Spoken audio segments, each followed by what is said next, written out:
L'objectif de la présentation aujourd'hui est de te permettre d'apprendre à faire un calcul de dilution. Comme d'habitude, tu vas avoir besoin de papier et crayon, de ta calculatrice et de ton tableau périodique. Assure-toi d'avoir tout le matériel requis avant de te lancer dans l'écoute du diaporama. On va faire un tout petit peu de théorie avant de passer à l'exemple résolu. Alors, une dilution, c'est une façon de préparer une solution. Pour faire une dilution, on prend un petit volume de solution concentrée. Donc, mon petit volume, je l'appelle V1. Ma solution concentrée, ça va être C1. Et on place le petit volume dans un plus grand volume. On va alors ajouter du solvant jusqu'au volume requis, ce qui diminue ma concentration. Mon volume final sera donc V2 et ma concentration finale sera C2. Un exemple de dilution, quand tu prends une boîte de jus d'orange concentré, que tu mets dans un contenant et tu rajoutes de l'eau. Donc, tu as pris une solution concentrée, ton jus d'orange qui était dans la boîte. Tu en as pris un petit volume, le volume de ta boîte. Tu le mets dans un contenant plus grand. Tu as ajouté du solvant, ici c'est ton eau, ce qui fait que ta concentration de jus va diminuer. Pour faire une dilution, on utilise la relation C1V1 est égal à C2V2. Si je regarde, si je définis mes termes, alors C1, c'est la concentration de la solution concentrée. V1 correspond au volume prélevé, donc le volume qu'on place dans le volume plus grand. Ma concentration de solution diluée sera toujours C2 et le volume de solution diluée correspond toujours à V2. Les unités de concentration, donc mon C1 et mon C2 doivent être absolument les mêmes. Si tes unités sont différentes, eh oui, tu vas être obligé de faire une conversion d'unité de concentration.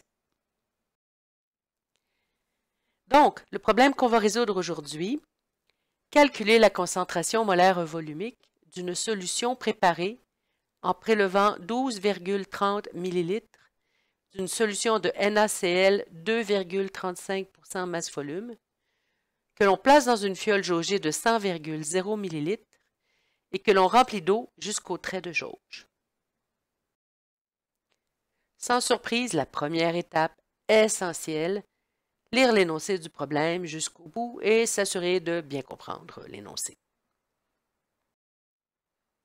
Étape 2. Identifier clairement la tâche à réaliser, écrire là où les équations requises.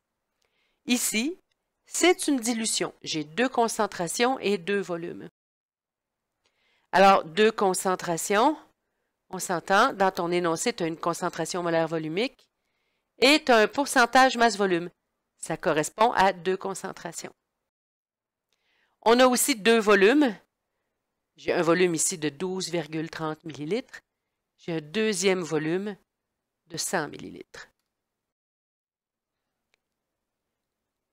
On a dit c'est une dilution, donc l'équation qu'on va utiliser, C1V1 est égal à C2V2. Troisième étape, identifier ce qui est connu. Alors, puisque c'est C1V1 est égal à C2V2, dans un premier temps, je vais identifier mon C1 et mon V1. Donc, mon C1, 2,35% masse volume. Mon V1, le 12,30 ml. Un indice pour bien identifier ce qui est C1 et V1, on a prélevé, ça c'est vraiment le mot-clé. Donc ça te permet d'identifier ton volume et ta concentration 1, 2,35% masse volume. On continue à identifier ce qui est connu dans l'énoncé du problème, C2V2. Donc, on te demande de calculer la concentration molaire volumique, c'est la tâche. Et ton volume final, 100 ml, ici. Ce qui me permet de dire que c'est C2 et V2, c'est vraiment calculer, préparer. Donc, ce qu'on prépare, c'est toujours C2 et V2.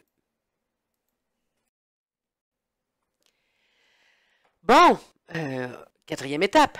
calculer les valeurs manquantes. Alors, dans l'énoncé de ton problème, C1 étant pourcentage masse-volume,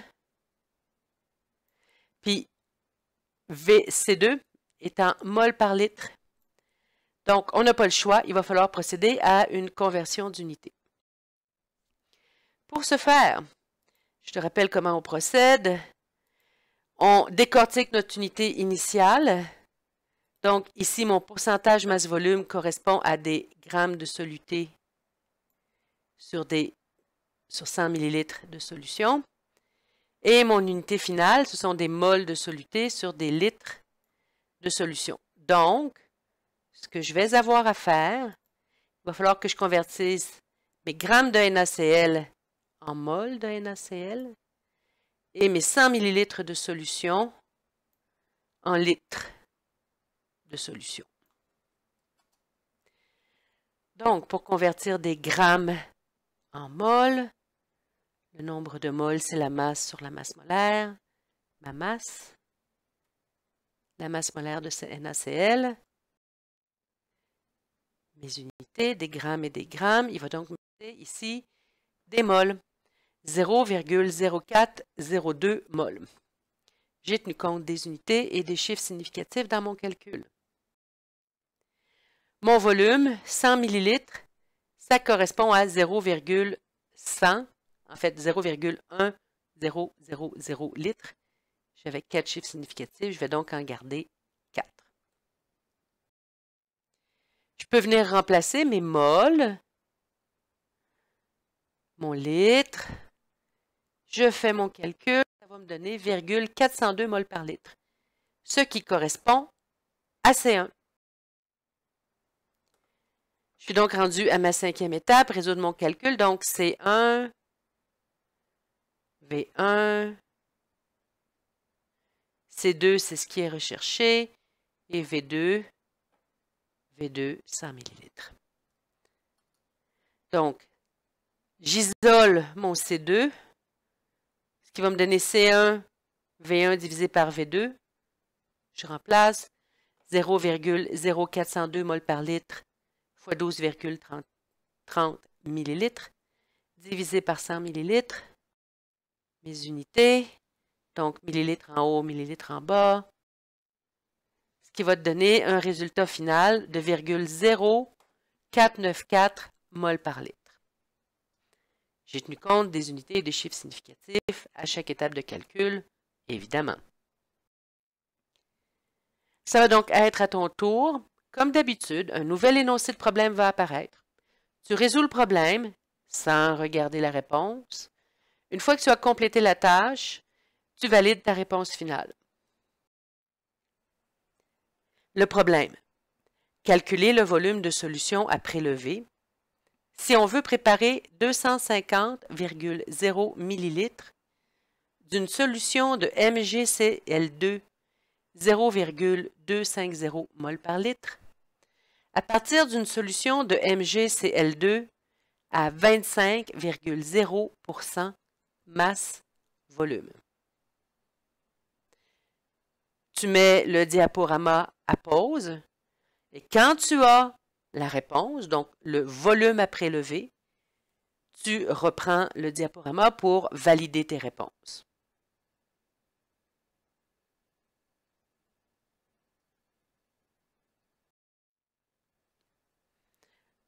Donc, ce qu'on cherchait, c'était V1. Donc, l'équation à utiliser, C2, V2 sur C1, ça devrait te donner un volume à prélever de 23,8 ml. Tu t'es peut-être trompé dans ta conversion d'unité. Donc, ton nombre de mols de MgCl2, c'est 0,263 mols. La masse molaire du MgCl2, 95,21 grammes par mol. Ton volume de solution, 0,100 mol par litre. Et donc, ta concentration initiale devrait être de 2,63 mol par litre. Voilà, c'est tout pour aujourd'hui. À la prochaine.